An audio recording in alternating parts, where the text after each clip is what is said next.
We are going to talk about sleep and nutrition and the connection between the two. Thank you to Stilly Valley Health Connections. That's who you registered through, and they are the sponsors for the talk tonight. This is going to be recorded, so you'll get a copy of the recording and the slides. I will share that with them, and they'll send it along to you. Feel free to put questions in the chat, and I'll get to them when I can throughout. Here's an overview of what we're going to talk about: the importance of sleep, quality and quantity goals, sleep hygiene and sleep environment, melatonin natural sources, timing and type of dietary intake, and timing and type of exercise to support sleep, some cautions around caffeine. I'll give you some resources at the end. This is a really big topic. Sleep is so important, and it really is supportive to the rest of our health, including our cognitive health. So it optimizes learning. It's really how we are processing information and storing information, taking that information from short-term into long-term storage. It's rest and recovery, of course, for muscles, but also it's allowing for that time to repair the organs, including the brain. It provides some break for the digestive system, and that fast overnight is a nice reset. And then also it affects hormones. So, our stress hormones, appetite hormones. You've probably noticed after a rough night of sleep, a lot of times the next day we'll crave salt, fat, and sugar. The things that are giving us that quick energy and lots of calories. And then, of course, sleep also impacts our immune function, and we really do need sleep to have optimal immunity. Now, this is from the CDC website. The NIH actually indicates that about 1 in 3 adults do not regularly get the recommended amount of uninterrupted sleep that would be ideal for their health. And about 50 to 70 million Americans have sleep disorders. That's a lot of people with sleep disorders. Now, the optimal quantity, according to the American Academy of Sleep Medicine, is about 7 hours per night minimum. I'll just say that again, minimum, because a lot of my patients are not getting anywhere near that. And what we see in free living individuals, like people who are just like living their lives, not in a study or a trial, best weight control is somewhere in that 9 to 7 hours. So less than 7, and usually there's more stress hormones and ramped up appetite hormones, but then more than 9 hours and people are a little bit more sedentary. And for best blood glucose control, somewhere between that 7 to 8 hours, with 8 being, in a lot of the research, 8 is kind of the sweet spot for blood sugar control. So if you think about your own waking schedule, and then you back up 8 to 9 hours before that, that could be a good bedtime goal for you.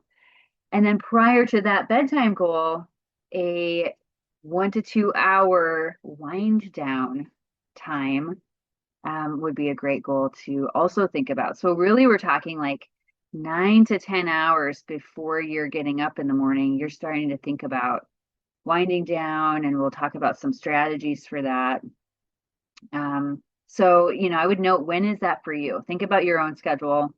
And how are you going to start that routine? How are you going to remember to even start the process? Especially because, a lot of times in the evenings, we are trying to get stuff done, or we're trying to relax, or if you're, a parent and it's your time to yourself, you're trying to, do all of the things, right? So sometimes we need reminders, and we need maybe even like, external cues, not necessarily internal cues, because sometimes we're just blowing past that time and then realizing, oh my gosh, it's way past my bedtime and I'm behind the curve on it. Okay. And you guys are seeing these slides okay, right? There was one person who Was saying she couldn't see them. Okay, great. All righty, let's keep going. So that is optimal quantity, but quality also matters. So here are some red flags to consider. Do you have any of the following? Waking feeling unrested, loud snoring, daytime sleepiness, morning headaches, dry mouth or dry throat when waking, episodes of not breathing during the night. Sometimes you won't notice this, but a partner might notice it. Family history of sleep apnea, obesity. If any of these things are going on, it is really important to get checked for sleep apnea and to get it treated if it's present. Um, your risk of acute issues like heart attack and stroke are much higher with untreated sleep apnea. And nowadays we have so many different treatments. So if you got tested a while ago and they said, "Oh, wear a CPAP," and you tried it once and you're like, "Is it going to work for me?" Just know there are other treatment modalities out there. There's medications that can help. There's dental appliances, depending on what's, going on, like depending on what the underlying cause of your sleep apnea is. There's nasal cannulas, and there's all kinds of different apparatus now that you can use, including none at all, including other modalities. So I would go back to a sleep specialist and talk through those options because there are lots of options these days. And we really want to get that sleep apnea treated because it is affecting the rest of your health, including things like blood sugar control, lipids, heart disease risk, weight management, and of course, like general stuff like energy for the next day. There's a question about, can you say more about dental appliances? Yeah, like for example, if part of the issue is like your tongue is falling back into your throat and causing that obstruction, there are some appliances that people will wear almost like a night guard to help just move the tongue a little bit forward. Some people actually have like appliances that move their jaw a little bit to keep that airway open. So depending on what's going on with you, there will be different solutions. Okay. And then, of course, we have other sleep disruptions, pets and kids, and maybe a noisy or restless partner.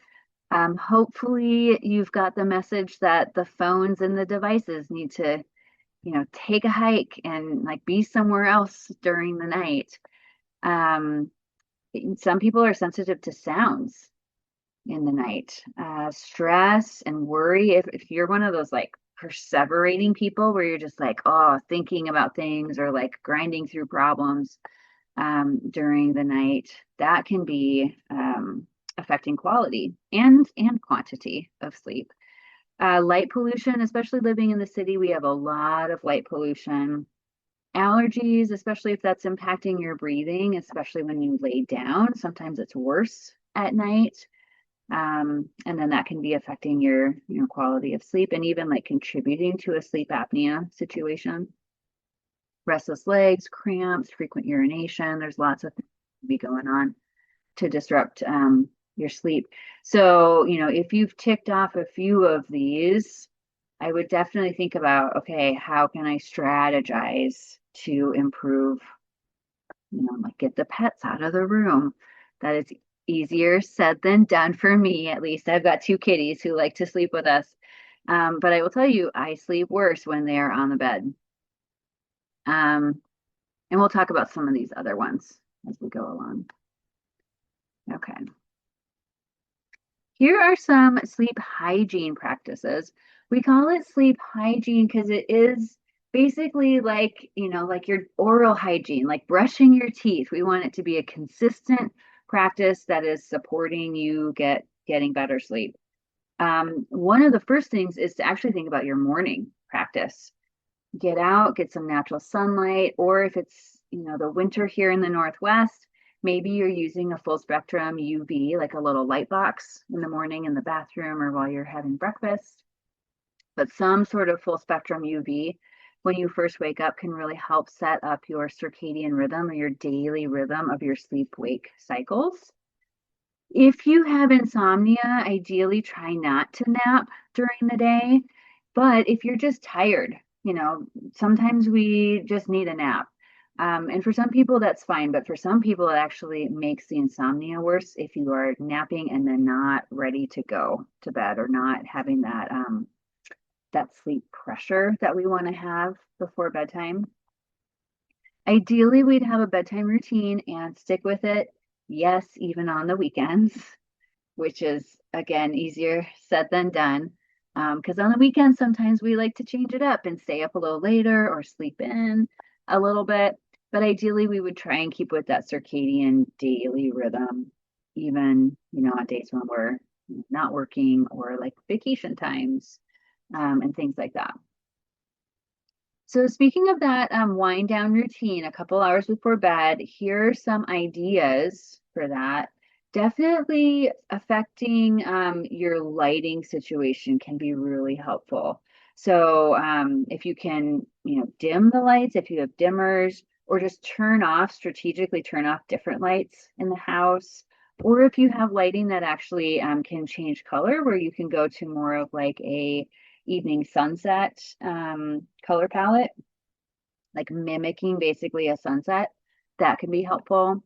And just less light coming directly into your eyes. So even, on your phones, on your devices, changing them to a night mode at a certain time of night, like that 1 to 2 hours before you're trying to get to bed, you can set it up automatically. So it'll go into like dark mode or night mode.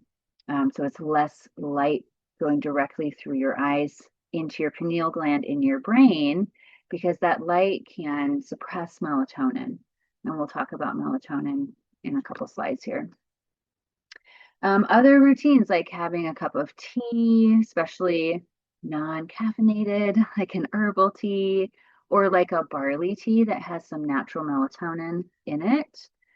Journaling, especially if you're a stressor or a worrier, that can be really helpful for getting things off of your mind and onto the page where it's going to stay put so you don't have to keep thinking about it.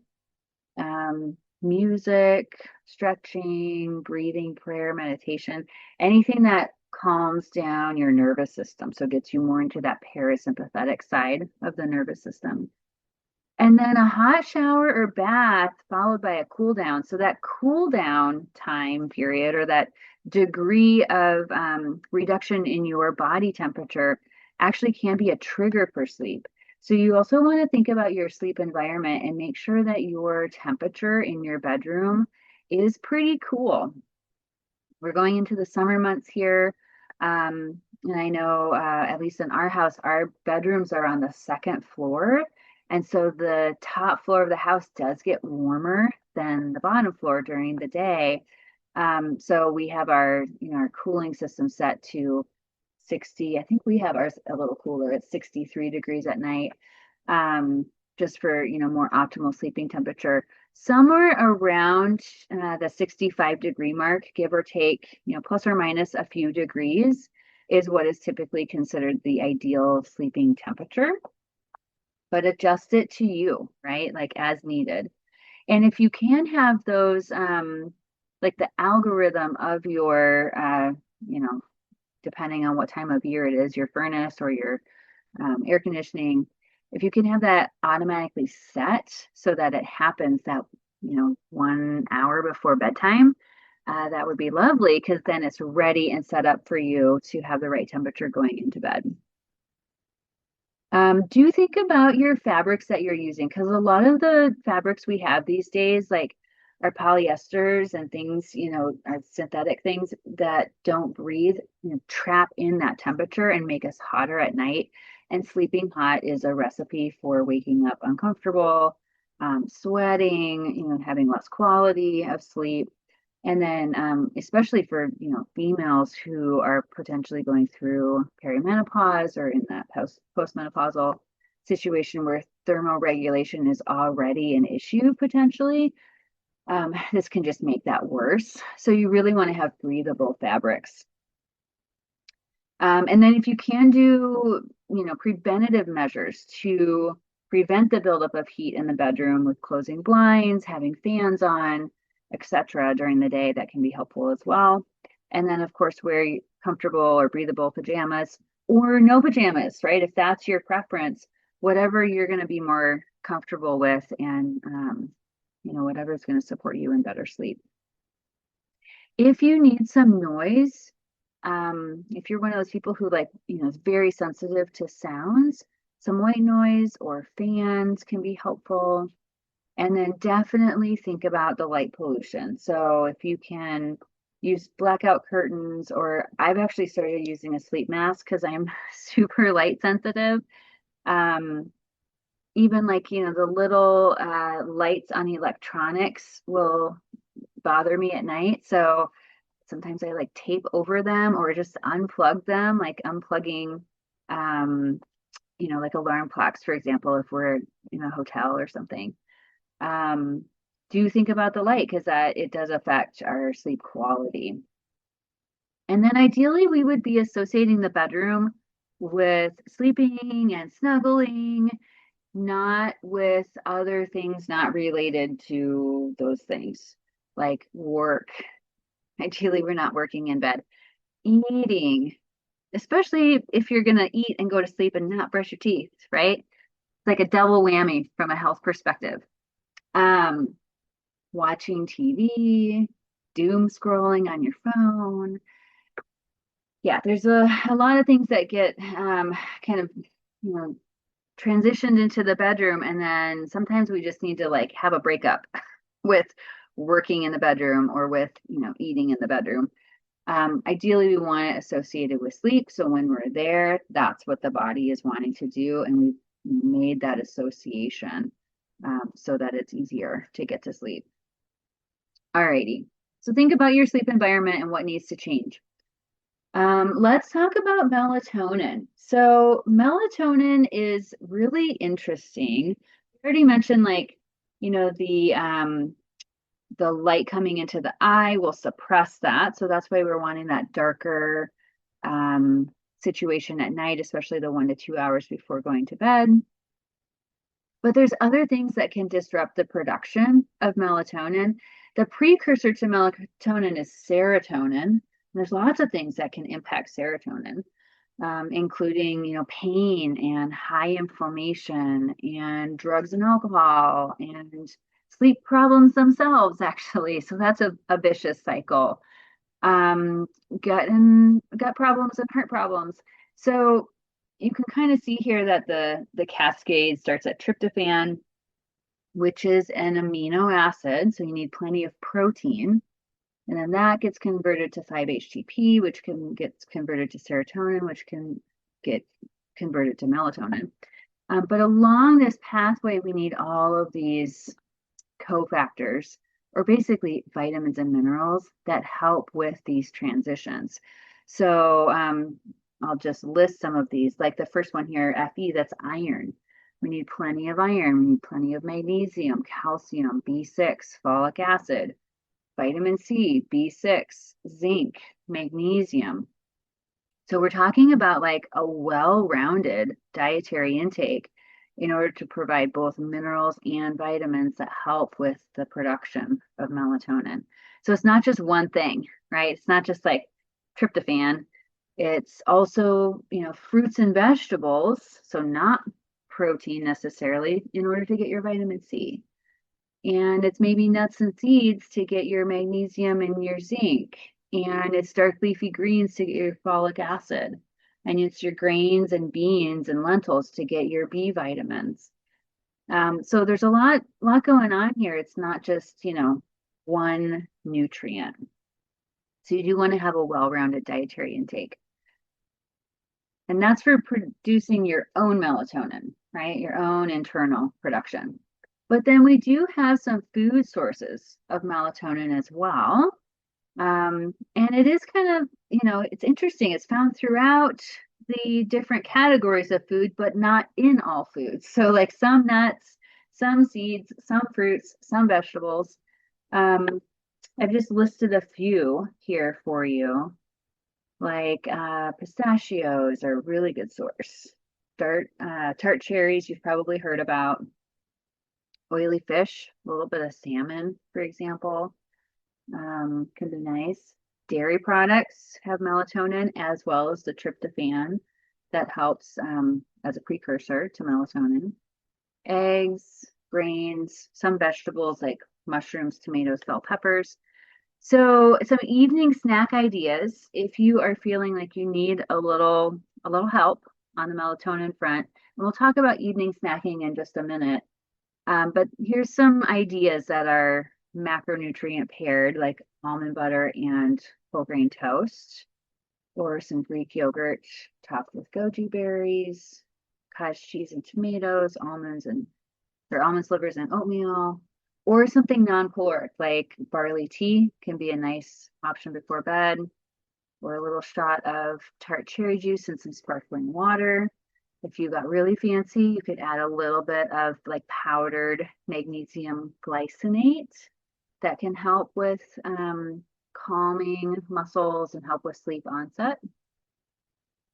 Hard boiled egg and crackers. So, just some ideas for you to consider. And the reason I was saying these could be evening snacks is because sometimes people really do need an evening snack to stabilize blood sugar overnight, especially if you are a really early dinner person, and especially if you're over the age of 65.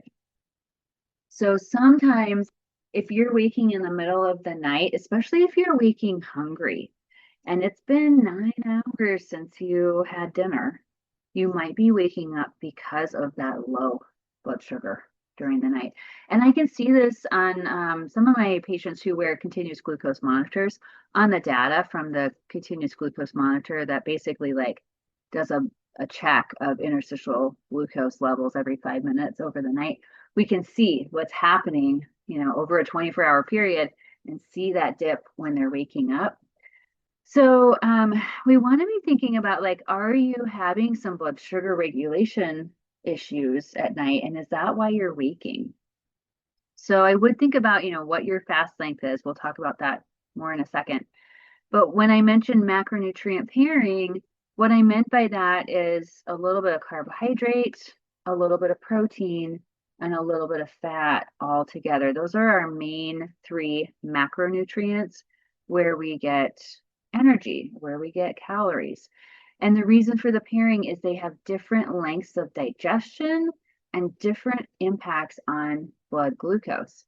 So you notice like the carbohydrates digest pretty quickly, they spike blood sugar if you ate them by themselves, and it's pretty dramatic in and out of the system. Whereas protein takes longer and only part of protein turns into glucose. And fat actually takes the longest to digest and absorb and is very stabilizing from a blood sugar sense over that long period of time, like overnight, for example. So an idea of this would be like the first idea on that evening snack list I provided. Toast, which would be your carbohydrate, like a whole grain toast with some almond butter, which would be your protein and your fat. And just check on questions. Yeah, we're going to get to the question about when should you stop eating in just a second.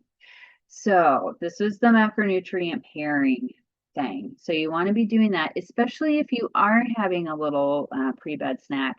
Make sure you've got some protein and fat with that carbohydrate, like cheese with your crackers, or the almond butter with a half a banana, or what's another favorite? The Greek yogurt with the berries and a sprinkle of almonds. We want to put them together. Now, let's talk a little bit more in depth about the timing and type of food, because the timing is different depending on your schedule, right? So if anybody said that to you, like, stop eating after X time at night, well, is that specific to your schedule, right? Like if you're a night owl and you don't go to bed till midnight and you're not getting up till 9 in the morning, you're going to have a different schedule than me because I'm going to bed at 10 and I'm getting up at 7. So, it depends on what your sleep wake schedule is. Ideally, you're going to be eating about every 3 to 5 hours over your day. You are going to start with breaking your fast with a breakfast. And that is to support your circadian rhythms, not just of your wake cycle, but also like your digestion cycle and your pooping cycle and all of those things that we do ideally on a daily basis, um, including potentially well-balanced snacks, depending on what your schedule is. Ideally, we would have a fruit or vegetable at each eating instance, so you're getting that variety of colors and the variety of micronutrients, as well as, of course, fiber there. We already talked about pairing macronutrients. And ideally, from a sleep quality sense, what the research is showing is we would be aiming to finish eating by about 3 hours before bedtime. That's for better sleep quality. So think about your own bedtime, and then if you can back up 3 hours from that, let's say that you are a night owl and you're going to bed at midnight and your dinner is at 6 o'clock. Well, 6 o'clock till midnight is a really, really long time to go being up and about and doing things. And, if we're thinking about that 3 to 5 hours over the day, spacing your intake, that means you're having something at like 9 or 10 o'clock at night. And it's probably going to be a little bit smaller, more like a snack in order to digest and absorb that. And so you are basically going into your bedtime with a break in digestion, ahead of that midnight bedtime. And then you probably are sleeping until, 8 or 9 o'clock at night or in the morning. So that's a good 12-hour fast from 9 to 9. So think about your own schedule with this. Also, if you are waking in the night hungry, that's an indication you need a snack before bed.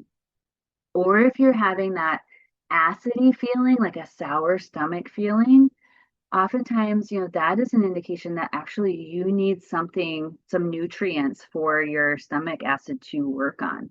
So having that little, cheese and crackers or the little Greek yogurt before bed can be a really nice way to calm down the acid and actually have less reflux. Now, if you are having, issues with GERD or reflux at night or heartburn, I would think about a couple things. One is the size of your meal really, really matters.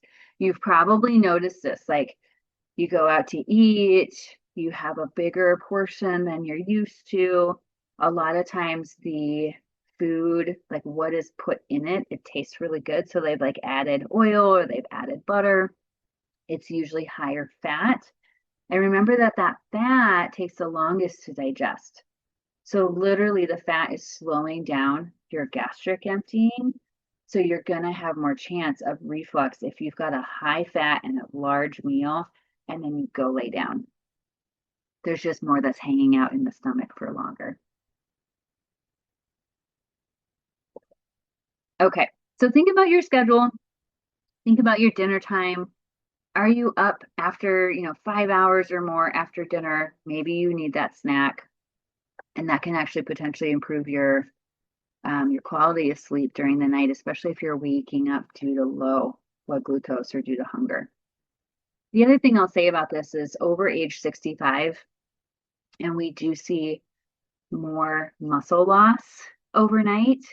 So we want to be careful about fasting too long as we get older because we want to maintain that muscle and bone as much as possible. And having that little pre-bed snack can give you an opportunity to have some protein there. The other thing I'll say that tends to work really well for my patients is actually some dairy, because the calcium and magnesium in the dairy help calm down that stomach acid, and the dairy has some protein. So it's an easy to digest protein source. It's not going to hang out very long, especially if it's like a low fat dairy, like a low fat Greek yogurt, for example. And you've got the calcium and magnesium there as well. Okay. Let's talk about timing and type of exercise. So ideally, we would be getting at least 10 minutes of aerobic exercise during the day to help with sleep quality at night. Now, the physical activity guidelines for Americans really want you doing 20 minutes or more. But from an impact on sleep sense, we do see an impact with as little as 10 minutes of aerobic exercise. And it doesn't have to be anything fancy. It really can be just walking. So consider adding that to your day. And then we do want to be careful about vigorous exercise close to bed, especially if it gets you ramped up and you're releasing some stress hormones. If it's too intense, it actually can keep you awake. But things like, gentle yoga, Tai Chi, Qigong, or static exercise or static stretches in the evenings can be really calming and really nice. Leisurely walks and strolls at night, especially if you have had a really large meal. Like, let's say you've been out to eat, it's a little later than usual. If you can include a walk after that dinner, that really helps with that digestion process and helps get things moving out of your stomach a little faster so that you're not going to have indigestion and reflux going to bed. Okay, let's do a little bit of talk about caffeine because it's everywhere these days. Um, on average, the half-life of caffeine is about 5 hours. So what does that mean? Half-life of a molecule means basically how fast is it being broken down in the body? In this case, it's in the liver. So that means that after 5 hours, on average, if we've lumped everybody together, everybody's different, but if we put us all of the 26 of us on this call together, on average, we'd have about half of the caffeine left in our systems after 5 hours. Okay. Now, that range of how long or short caffeine lasts is variable depending on genetics, but also depending on your liver metabolism. So, if your liver is really bogged down with other things, processing a lot of other stuff, or if you have fatty liver, which is very common these days, or something going on with your liver that affects how you're metabolizing your foods and your molecules, this will be affecting caffeine metabolism as well as other things like drugs, for example. So if you think about on average, if we're going with that 5 hours, by 10 hours, because another 5 hours, cut it in half again, that's the half-life, there's still 25% of that caffeine is still in your system. So if you have, or if I have a latte at noon and I'm trying to go to bed at 10, 25% of that caffeine is still in my system. And I will tell you, I know it. I can tell. So think about your cutoff time. It's probably earlier than you think.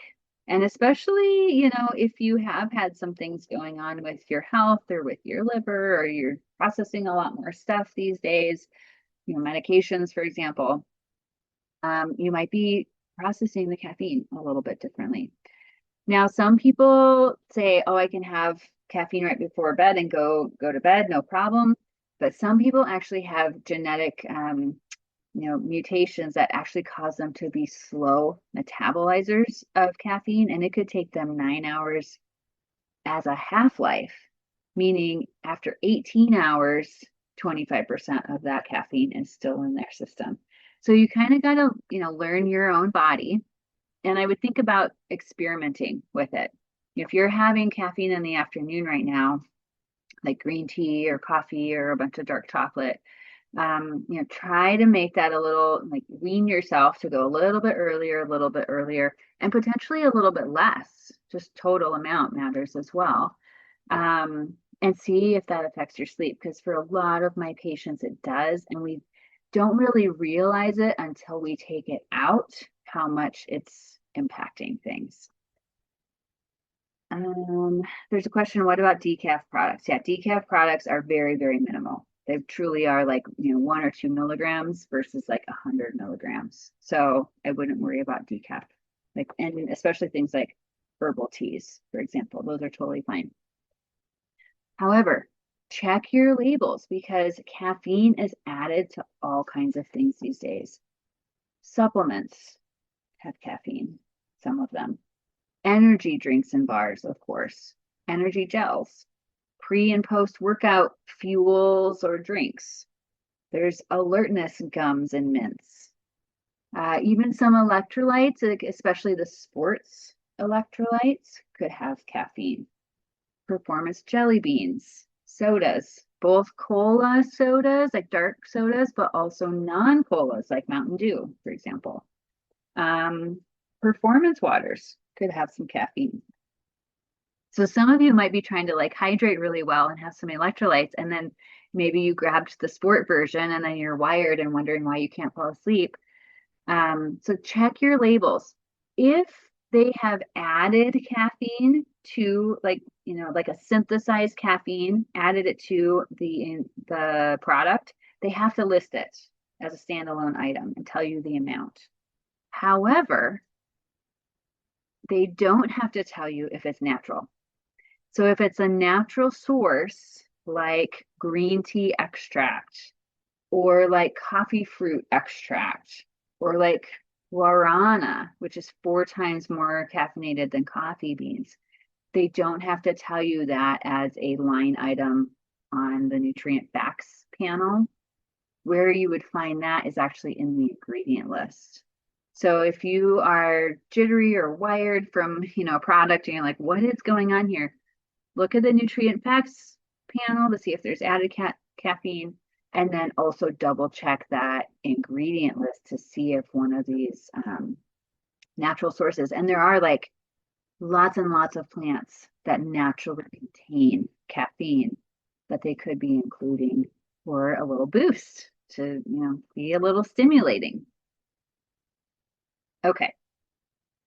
What about amounts? So there's this really great caffeine calculator that I would recommend you check out and just add up a day for you to see how much caffeine you're consuming. This is from the International Food Information Council. They do a lot of research and surveys of what people are eating and how people are feeling about it, and like how much caffeine are people consuming, and do they realize they're consuming that much, and in what sources. So you can go to their caffeine calculator, add it up, add up your coffee, add up your tea in the afternoon, add up your sports gel, and see how you're doing. Here's just some common amounts, like black tea has about 48 milligrams in a cup. An espresso has, in an ounce of espresso, has about 64 milligrams. Dark chocolate has about 16 milligrams. That's for just a little ounce, for a little, tea bag size square. Most people, like healthy adults, can handle about 300 to 400 milligrams of caffeine per day, no problem, which is the equivalent of about 2 to 3 cups of regular coffee. However, that doesn't mean, just because it's safe, doesn't mean that it's not going to impact your sleep, right? So there are 2 different equations that you have to do for yourself. Alrighty. Let's talk about other things that can be keeping you up at night. So pain, cramps, I see this pretty regularly in my patient population, and restless legs. So in general, we want to be thinking about anti-inflammatory dietary intake, such as like a Mediterranean dietary pattern, which is basically lots of plants, including plant proteins like beans and lentils and nuts and seeds. Small amounts, limited amounts of added sugars and saturated fats, and like, really heated fats, like ultra processed foods. Lots of healthy oils, unsaturated oils like avocado and olives and olive oil, avocado oil, lots of good fats. Some dairy is included in both Mediterranean pattern and other anti-inflammatory patterns like DASH diet. Proteins that contain some omega-3s, like your fish, especially oily fish. And then other lean proteins like poultry, chicken, occasional lean steak, for example. So if you want to learn more about Mediterranean, do a little search on that. And usually we have a talk once a year on heart health where we dive a little deeper into a Mediterranean pattern. So keep an eye out for that. But we're trying to calm down inflammation in the body in order to help with pain management. But also, a Mediterranean pattern gives you lots of micronutrients. And I do see that with my patient population, the restless leg stuff and the cramping at night can often be mitigated with a little bit of extra minerals at night. So, like a low dose electrolyte supplement in water before bed can be helpful. Now, I will say with that, be really careful with the electrolytes. We already mentioned that, some of them have the added caffeine, which you definitely don't want before bed. Some of them on the market right now have a ton of sodium, like way too much salt. Way more salt than you need. They're really geared towards people who are like running a marathon in the desert, right? Who need a lot of sodium. So be careful with high sodium electrolyte mixes. You want it to be pretty low dose, and you want it to be pretty even, like magnesium, potassium, sodium, chloride. You want to have not a lot of extra stuff, and definitely no stimulants in there. I'll just tell you one of my favorites. I have no disclosures or any financial associations with any of these companies, but I really like the Nectar brand, which is low dose electrolyte, and it is naturally flavored and even naturally colored with like beets, for example. So that's a nice one. Sometimes I will use the Noon tablets. So you can find their little round tablets that you just drop in the water. You can find it at like REI or Super Supplements or even like grocery stores. Careful, they do have a sports Noon that has caffeine. Don't get that one for before bed. Be careful with things like from Costco, like the liquid IV, way high salt, or the LMNT, they call it Element, that is all over like social media. It's really high sodium, so be really careful with those ones. And then you can always ask your dietitian or ask your provider if an electrolyte supplement would be appropriate for you, especially with what else is going on. And then think about your fluid intake for the whole day, because ideally you're stacking your fluids like starting in the morning and getting well hydrated so that by nighttime you're not trying to make up or like do catch up hydration. So you really can do just like that little glass before bed, call it good, so you're not waking up 4 times in the night to go to the bathroom. And then the other thing that I see on a regular basis, actually, let me check the chat really quick. Oh yeah, Heidi says Nectar is great. Yay.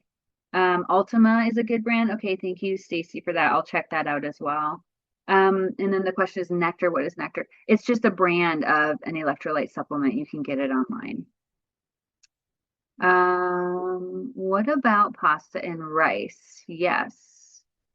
I mean, they're both carbs, right? So you would pair that with a protein for your dinner. The protein probably already has some fat in it, so you don't necessarily need to think about adding extra fat, like if it's chicken or some hamburger or something with that. So that would be a macronutrient paired meal. And then you're going to add color, right? You're going to add vegetables. You're going to add a salad. You're going to add a red sauce on pasta, for example, so that it's a more well-rounded meal. Yeah, if you have, does that answer your question, Louise? If you have more questions about that, put that in the chat.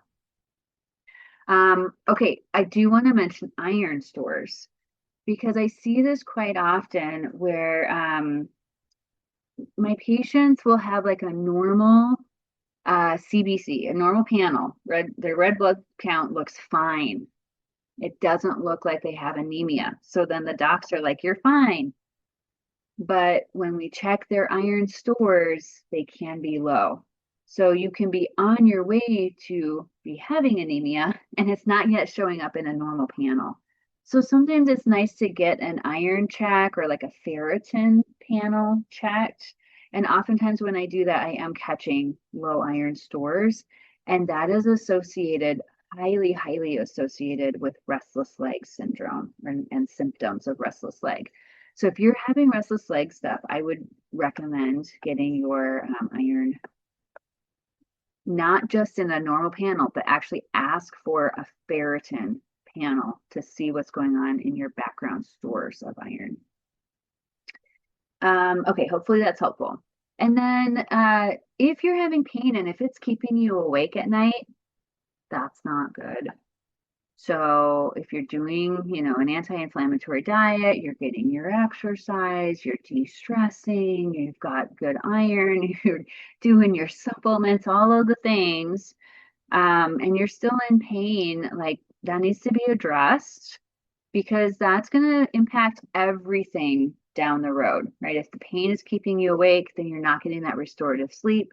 Then the next day is worse, and the next day is worse, and so on. So it is a vicious cycle. So I would definitely talk with your provider about that and see, if there's some pain management or some anti-inflammatories that would be recommended. Or maybe it is like addressing the situation directly, like a hip replacement or whatever it is. But don't just, live with the chronic pain without trying to do something about it, especially if it's impacting your sleep.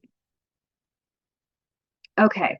Any other questions or things that you guys want to touch on? Because we have gotten through my materials. Here are some resources for you. Sleepeducation.org is a great one. That's where I would point you first.